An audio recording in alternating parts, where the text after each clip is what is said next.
அஸ்ஸலாமு அலைக்கும் வரஹ்மத்துல்லாஹி வபரகாத்துஹு. அன்பார்ந்தவர்களே, கண்ணியத்துக்குரியவர்களே, சகோதரர்களே, உங்களுடைய முகம் அழகாக வேண்டுமா, பிரகாசமாக வேண்டுமா, ஒளியாக வேண்டுமா? எத்தனையோ பேர்கள் எத்தனையோ விதமான கிரீங்களை போடுறாங்க, ஹராமான கலப்படம் உள்ள கிரீங்களை போடுறாங்க. அன்பார்ந்தவர்களே, கண்ணியத்துக்குரியவர்களே, நீங்கள் எந்த கிரீமையும் பாவிக்க வேண்டிய அவசியம் கிடையாது.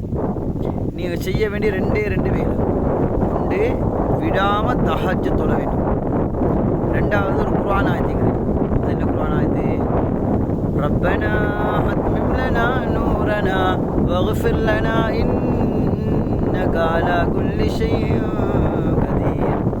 இந்த குர்ஆன் ஆயத்தை நாங்கள் ஒரு நாளைக்கு 3 தடவை ஓதி வந்தோம்டா எங்களோட முகம் ஒளியாகும், பிரகாசமாகும், அழகாகும்.